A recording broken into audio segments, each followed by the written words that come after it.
बिस्मिल्लाहिर्रहमानिर्रहीम। अस्सलाम वालेकुम। उम्मीद करता हूँ आप सब लोग खैरियत से होंगे और आप लोग मेरा चैनल देख रहे हैं लर्न विद अकबर अहमद। और आप लोगों को पता है कि मैंने आप लोगों के लिए एक लारावेल की सीरीज़ स्टार्ट की हुई है और आज का लेक्चर जो है वो हमारा लेक्चर नंबर 18 है। तो बच्चों, इससे जो पिछला लेक्चर है जिसमें मैंने आप लोगों को सामने माइग्रेशन को डिस्कस किया कि किस तरीके से माइग्रेशन जो है हमारी डेटाबेस का इंटरेक्शन ईज़ी तरीके से मैनेज करती है, एज़ अ वर्ज़न कंट्रोल के तौर पे काम करती है। तो बच्चों, अगर आप लोगों ने वो लेक्चर नहीं देखा तो आप लोगों को ये वाला लेक्चर बिल्कुल भी पल्ले नहीं पड़ेगा। तो मेरी आप लोगों से यही रिक्वेस्ट है कि अगर आप ये लेक्चर डायरेक्ट देख रहे हैं तो आप लोग काइंडली प्लीज़ लेक्चर नंबर 17 को देखें ताकि आपको माइग्रेशंस के बारे में आइडिया हो जाए। तो बच्चों, ये जो लेक्चर है ये कुछ कुछ इम्पोर्टेंट आर्टिसन की कमांड्स हैं जो कि हम यूज़ करेंगे जब हम अपना प्रोजेक्ट बनाएँगे और जो हमारे इंटरव्यू पॉइंट ऑफ व्यू से बहुत ज़्यादा इम्पोर्टेंट है।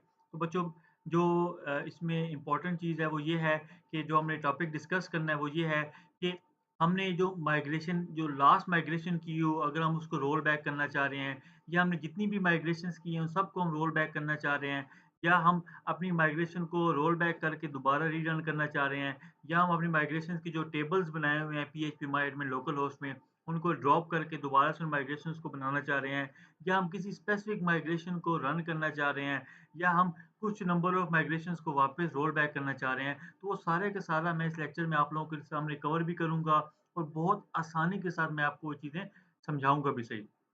तो बच्चों, सबसे पहले जो हमारे पास कमांड आती है कि roll back the last migration. अब लास्ट माइग्रेशन का मतलब क्या होता है कि आपने वीएस कोड में अपनी जो सबसे लेटेस्ट माइग्रेशन है, जो आप क्रिएट करते हैं, उसको आपने जब अगर थ्रो कर दिया है डेटाबेस में, तो आप उसको रोल बैक कैसे कर सकते हैं? तो उसके लिए सिंपल सी क्या कमांड है, php artisan migrate roll back. तो ये बच्चों क्या करेगी, जो आपकी लेटेस्ट माइग्रेशन कमांड होगी, उसको ये क्या कर देगी, रोल बैक करेगी। तो आइए ज़रा इसको हम ज़रा देख लेते हैं। तो मैं आपके सामने एक वीएस कोड दोबारा ओपन कर दिया है। ये मेरा टेस्ट ना डेटाबेस नाम की टेबल है। तो अगर आप देखें यहाँ पे माइग्रेशंस के अंदर, तो मेरे पास इस टाइम पे 4 माइग्रेशंस हैं। ये मैंने लास्ट लेक्चर में आप लोगों को समझाया हुआ था। एक यूज़र का टेबल है, एक कैशे टेबल है और एक जॉब्स का टेबल है और एक एम्प्लॉइज़ का, जो मैंने लास्ट लेक्चर में आप लोगों के सामने ये सारा का सारा स्ट्रक्चर क्रिएट भी किया था। आइए ज़रा मैं आप लोगों को वो डेटाबेस का स्ट्रक्चर दिखाता हूँ, जहाँ पे मैंने ये बनाया था। तो ये देखिए, ये मेरे टेस्ट नाम की डेटाबेस है। तो इसमें मैं अगर आपको दिखाऊँ तो यहाँ पे ये मेरी सारी की सारी माइग्रेशंस बनी हुई हैं और यहाँ पे वो एम्प्लॉयी नाम का जो लास्ट मैंने माइग्रेशन बनाई थी, जिसमें मैंने सारे के सारा मैंने एक स्ट्रक्चर जो मैंने बनाया था। तो अब मैं क्या करता हूँ, मैंने अपनी लास्ट माइग्रेशन को रोल बैक करना है। यहाँ पे क्योंकि मैंने सारी माइग्रेशन इकट्ठी की थी, तो ये सारी की सारी इकट्ठी रोल बैक हो जाएँगी। तो मैं क्या करता हूँ, मैं एक अभी से एक न्यू माइग्रेशन क्रिएट करता हूँ और आप लोगों को जो है एक माइग्रेशन जो है इसको रोल बैक करके दिखाऊँगा। तो बच्चों, मैं इसको 2 तरीके से कर सकता हूँ। एक तो ये है कि मैं मॉडल के साथ मैं हाइफ़न एम लगा के करूँ तो माइग्रेशन बन जाएगा, और एक तो जहाँ मैंने लास्ट माइग्रेशन में किया था। तो बच्चों, मैं क्या करता हूँ, जो मॉडल्स के थ्रू है उस तरीके से बना के दिखाता हूँ। तो जो दूसरी माइग्रेशन है उसके लिए आप लास्ट लेक्चर देख सकते हैं। तो उसमें क्या होगा, पीएचपी आर्टिसन लिखूँगा, फिर मैं मेक लिखूँगा कोलन और इसके साथ मॉडल लगा के, और मॉडल का जो नाम है, मिसाल के तौर पे मैं कर देता हूँ टेस्ट की बजाय हम लिख लेते हैं, चलें मैं लिख लेता हूँ टेस्ट मॉडल, और इसके साथ मैं ये एक हाइफ़न लगा के मैं एम करता हूँ। तो जैसे ही मैं ये एम लगाऊँगा तो ये क्या करेगा, मेरे 2 काम करेगा। एक तो मेरा वो मॉडल भी क्रिएट कर देगा और एक मेरी मॉडल की माइग्रेशन भी क्रिएट करेगा। तो यहाँ पे देखिए बच्चों, ये टेस्ट नाम की एक मॉडल जो है, इसने क्या कर दी है, क्रिएट कर दिया है, और इसके अंदर बाय डिफ़ॉल्ट आपको जो है टेबल आईडी और टेबल टाइम स्टैम्प वो आपको मिल जाएगा। बच्चों, ये आप लोगों को मैंने लास्ट क्लास में कन्वे किया था कि टेबल की आईडी होती है, टेबल का टाइम स्टैम्प होता है। आईडी जो है वो एज़ अ प्राइमरी की काम करती है और टाइम स्टैम्प जो है उसमें क्रिएटेड ऐड और अपडेटेड ऐड के 2 कॉलम जो हैं बाय डिफ़ॉल्ट डेटा लारावेल जो है हर टेबल में क्रिएट कर देती है। तो बच्चों, अब मैं क्या करता हूँ, इस वाली माइग्रेशन को माइग्रेट करता हूँ। तो सिंपल सी कमांड है, मैं लिखूँगा यहाँ पे जाके पीएचपी आर्टिसन, और यहाँ पे मैं लिखूँगा पीएचपी आर्टिसन और मैं माइग्रेट करूँगा। अब जैसे ही माइग्रेट करूँगा तो जो मेरी पहले वाली ऊपर वाली माइग्रेशन है वो ऑलरेडी हुई है। तो ये क्या होगी, जो मेरी लेटेस्ट है टेस्ट मॉडल्स के नाम से माइग्रेशन है, उसको वो क्या कर देगा, माइग्रेट कर देगा। तो यहाँ पे देखिए इसने क्या कर दिया बच्चों, क्रिएट टेस्ट मॉडल्स के नाम के डाटा इसको माइग्रेशन को माइग्रेट कर दिया है। इसको ज़रा हम व्यू भी कर लेते हैं यहाँ पे जाके मैं इसको दोबारा रीलोड करता हूँ। तो यहाँ पे देखिएगा, यहाँ पे देखें तो यहाँ पे क्या हो रहा है कि ये टेस्ट नाम के मॉडल नाम की क्या होगी, माइग्रेशन हो गया। अब मिसाल के तौर पे ये गलती से मेरे से माइग्रेट हो गई है, तो मैं क्या चाहता हूँ कि मैं इसको रोल बैक करूँ, तो अब मैं जब रोल बैक करूँगा, तो खाली ये वाली माइग्रेशन जो है, ये क्या हो जाएगी, ये मेरी क्या हो जाएगी, वापस रोल बैक हो जाएगी। तो इसके लिए क्या होगा, मुझे कमांड लिखनी पड़ेगी, जो कि मैंने बता रहा था, पीएचपी आर्टिसन, और इसके बाद मेक लगाऊँगा, और इसके बाद आ जाएगा मेरे पास माइग्रेट, और इसके बाद मैं लिखूँगा रोल बैक। रोल बैक को आपने इकट्ठा लिखना है, अगर आप स्पेस देंगे तो वो क्या दे देगा, एरर दे देगा। तो आप देखिए इसने क्या कर दिया है, इसने जो टेस्ट मॉडल नाम की माइग्रेशन थी, इसको वापस क्या कर दिया है, वापस रोल बैक कर दिया है। तो अगर आप इसको वेरीफाई करना चाह रहे हैं, तो आप यहाँ से देखें, यहाँ से दोबारा रीलोड करेंगे, तो अब आपके पास ये वाली माइग्रेशन जो है, कहीं पे भी आपको यहाँ पे एग्जिस्ट नहीं कर रही। तो इस तरीके से क्या होता है कि आपकी लेटेस्ट माइग्रेशन जो है, रोल बैक के थ्रू क्या हो जाती है, वापस आ जाती है। अब इसी तरीके से बच्चों हमारे पास जो है,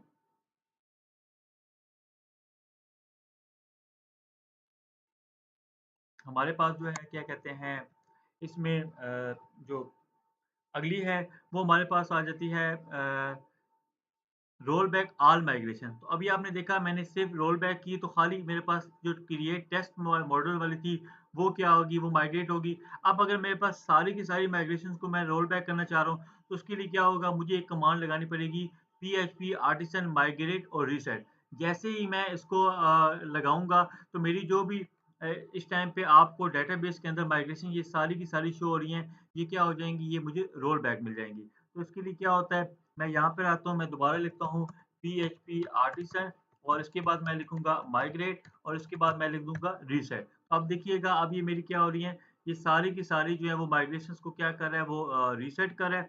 इसमें ये एम्प्लॉय जॉब, ये सारी इसको आप इग्नोर कर दें, क्योंकि ये मैंने ऑलरेडी नेक्स्ट लेक्चर के लिए बनाई थी माइग्रेशन। तो ये इसको उसने क्या कर दिया है, माइग्रेट कर दिया है। तो इसको आप जरा यहाँ से चेक भी कर सकते हैं। तो यहाँ पे देखिए, अब आपके पास टेस्ट मॉडल के अंदर जो है, टेस्ट डेटाबेस के अंदर आपके पास कोई भी माइग्रेशंस नहीं है। तो ये देखिए आपकी जो है रीसेट माइग्रेशन इस तरीके से आपका काम किया है। तो अब हम क्या करते हैं बच्चों, इससे आगे वाली माइग्रेशन पे चले जाते हैं। तो ये आपके पास क्या होती है कि roll back and return all migration. तो इसके लिए क्या होता है कि आप अपनी माइग्रेशंस को सारों के सारों को रोल बैक करके रिटर्न करना चाह रहे हैं, तो वो क्या होगा, उसके लिए आपको PHP आर्टिसन माइग्रेट रिफ्रेश करना पड़ेगा। तो अब क्या हो रहा है, क्योंकि ऑलरेडी मेरे पास सारी की सारी जो है वो रोल बैक हुई हैं, तो मुझे क्या करना पड़ेगा, मुझे सबसे पहले जो है दोबारा से इनको मैं माइग्रेट कर देता हूँ। तो मैं लिख लेता हूँ यहाँ पे PHP आर्टिसन, और मैं यहाँ पे लिख लेता हूँ माइग्रेट। तो क्या हो जाएगा, ये अब मेरी क्या हो रहा है, सारी की सारी जो यहाँ पे टेबल्स थी, ये माइग्रेट हो जाएंगी, और इसके बाद मैं क्या करूँगा, इनको दोबारा रोल बैक करूँगा और रीरन करूँगा। तो उसके लिए मुझे क्या करना पड़ेगा, मुझे जो है वो रिफ्रेश की जो है कमांड लगानी पड़ेगी। तो यहाँ पे जब मैं लोड कर रहा हूँ, तो देखें सारी माइग्रेशन मेरी वापस आ गई हैं। तो अब मैं क्या करता हूँ, मैं रिफ्रेश करना चाह रहा हूँ, तो मैं लिखूंगा जी PHP आर्टिसन, और इसके बाद मैं लिखूंगा माइग्रेट, और इसके बाद मैं लिखूंगा रिफ्रेश। तो अब ये क्या हो जाएगा, इन माइग्रेशंस को रोल बैक करेगा। जैसे देखिए यहाँ पे रोलिंग बैक माइग्रेशन, तो इन माइग्रेशन को उसने रोल बैक किया, और दोबारा इसने क्या कर दिया है, माइग्रेट कर दिया। तो इस तरीके से क्या होता है, आपका रिफ्रेश की जो माइग्रेशन ये काम करती है।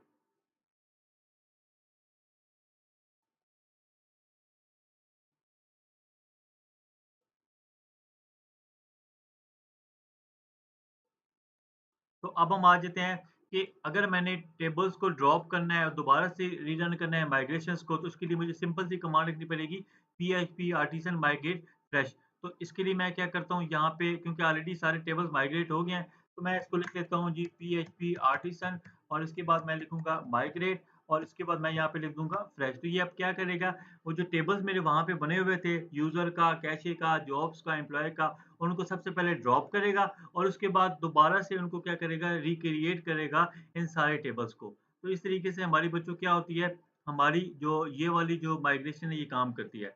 अब बच्चों हम आ जाते हैं कि अगर मैंने कोई स्पेसिफिक माइग्रेशन को रन करना है, ये आपका इंटरव्यू पॉइंट ऑफ व्यू से बहुत इंपॉर्टेंट है। इसके लिए क्या होता है कि आप करते हैं PHP आर्टिसन माइग्रेट, और इसके बाद 2 बार आप हाइफन हाइफन पाथ देंगे, और उसके बाद डेटाबेस का फ़ोल्डर माइग्रेशन बता के उसमें अपनी फ़ाइल का देंगे, तो ये क्या करेगा, स्पेसिफिक माइग्रेशन को रन करेगा। मिसाल के तौर पे मैं क्या करता हूँ, मैं एक जो है क्या कहते हैं, एक माइग्रेशन क्रिएट कर लेता हूँ, और मैं लिखता हूँ यहाँ पे PHP आर्टिसन मेक, और मैं यहाँ पे लिख लेता हूँ माइग्रेशन, और मैं यहाँ पे लिख लेता हूँ क्रिएट, और मैं लिख लेता हूँ टेस्ट माइग्रेशन, और इसके बाद मैं क्या लिख लेता हूँ, टेबल।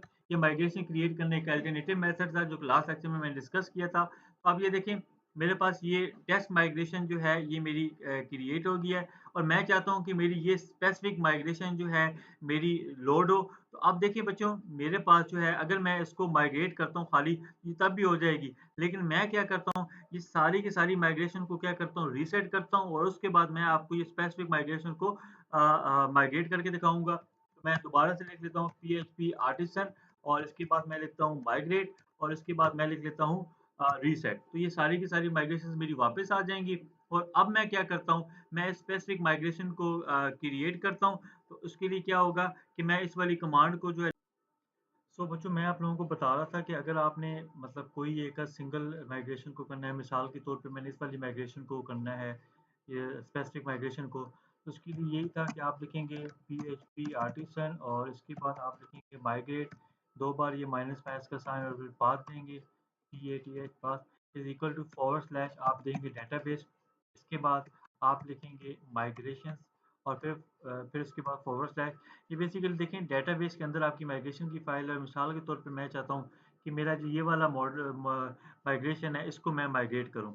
तो मैं क्या करता हूँ मैं इसको कॉपी करता हूँ और इसके बाद मैं इस पूरे को डॉट PHP इंक्लूड्स में इसको मैं कॉपी करता हूँ और मैं यहाँ पे क्या कर दूंगा मैं इसको पेस्ट करूँगा। तो ये पेस्ट करूँगा और उसके बाद मैं इसको रन करूँगा। तो ये क्या हो रही है कि मेरी स्पेसिफिक माइग्रेशन जो है ये क्या हो गई है मेरी वहाँ पे जो है डेटाबेस में इंपोर्ट हो गई है। तो अभी के लिए मैं डेटाबेस में जाता हूँ तो यहाँ पे देखिए मेरी ये टेस्ट मॉडल के नाम की माइग्रेशन जो है ये मेरी क्या हो गई है जो माइग्रेट होगी है स्पेसिफिक। इसी तरीके से आप और भी कर सकते हैं। अगर आप करना चाह रहे हैं तो आप सबसे पहले क्या करें एक माइग्रेशन क्रिएट कर लें। आप लिखें पीएचपी आर्टिसन और इसके बाद आप लिखें मेक और आप लिखें माइग्रेशन और आप क्रिएट लिखें और आप लिखें जी टेस्ट माइग्रेशन और इसके बाद आप टेबल कर लगाएं नाम। तो ये आपके पास क्या हो रही है यहाँ पे देखिए टेस्ट माइग्रेशन जो है क्रिएट हो गया है। अब इस स्पेसिफिक माइग्रेशन को मैं करना चाह रहा हूँ मैं लिखूंगा PHP आर्टिसन और इसके बाद मैं क्या करूँगा मैं लिखूंगा माइग्रेट और इसके बाद माइनस का sign path is equal to forward slash database और इसके बाद मैं लिखूंगा यहाँ पे माइग्रेशन और इसके बाद इस वाले को मैं क्या करूँगा रीनेम करके और पूरे को मैं क्या करता हूँ कॉपी करता हूँ और इसके बाद मैं यहाँ पे क्या कर दूँगा सॉरी यहाँ पे आके मैं क्या कर दूँगा पेस्ट करके और इसको मैं क्या कर दूँगा माइग्रेट कर दूँगा। तो ये देखिए मेरे पास क्या हो जाएंगी मेरे पास जो है दो एक और माइग्रेशन जो है माइग्रेट हो गई है। तो इस तरीके से आप स्पेसिफिक माइग्रेशन को रिलोड करते हैं। अब हम आ जाते हैं बच्चों इसमें लास्ट में कि अगर आप स्पेसिफिक नंबर ऑफ माइग्रेशंस को रोल बैक करना चाह रहे हैं तो मिसाल के तौर पे मैं यहाँ पे क्या करता हूँ कि देखिए मैंने अभी तक 2 माइग्रेशंस को मैंने माइग्रेट किया है और मैं खाली 2 माइग्रेशंस को रोल बैक करना चाह रहा हूँ। अगर तो मैं रीसेट करूँगा तो सारी मेरे पास वापस आ जाएँगी। लेकिन मैं इन 2 स्पेसिफिक को करना चाह रहा हूँ तो मेरे पास क्या कमांड होगी PHP artisan migrate colon roll back और उसके बाद क्या हो जाएगा 2 बार माइनस माइनस स्टेप। तो कितने स्टेप की माइग्रेशन मैं 2 की करना चाह रहा हूँ स्टेप इज़ इक्वल टू 2 आ जाएगा। 1 की होगा तो लास्ट वाली आ जाएगी, 3 होगा तो फिर 3 वाली आ जाएगी। उसको आइए ज़रा हम करते हैं। मैं सिर्फ 2 के लिए करूँगा तो यहाँ पे लिखूँगा PHP आर्टिसन और यहाँ पे लिखूँगा माइग्रेट कोलन के बाद मैं यहाँ पे लिखूँगा रोल बैक और इसके बाद स्पेस देके माइनस माइनस और मैं लिखूँगा स्टेप और इज इक्वल टू मैं क्या कर दूँगा 2। तो ये क्या हो जाएगा कि जो लास्ट 2 माइग्रेशन थी ये मेरी क्या हो जाएंगी मेरी वापस जो है यहाँ पे आके दोबारा से रोल बैक हो जाएंगी। तो ये बच्चों ओवरऑल हमारे पास आज का लेक्चर था जिसमें हम लोगों ने क्या देखा हम लोगों ने देखा कि जी हमारे पास लास्ट माइग्रेशन को कैसे रोल बैक करते हैं, ऑल माइग्रेशन को कैसे रोल बैक करते हैं, रोल बैक और फिर रीरन कैसे करते हैं, टेबल्स को ड्रॉप करके रीरन कैसे करते हैं, माइग्रेशन को स्पेसिफिक माइग्रेशन को रन कैसे करते हैं और roll back specific number of migration कैसे करते हैं। तो उम्मीद करता हूँ कि आपको ये लेक्चर पसंद आया होगा। इसी तरीके से आगे वाला लेक्चर भी बहुत ज़्यादा हमारे इंटरेस्टिंग होने वाला है।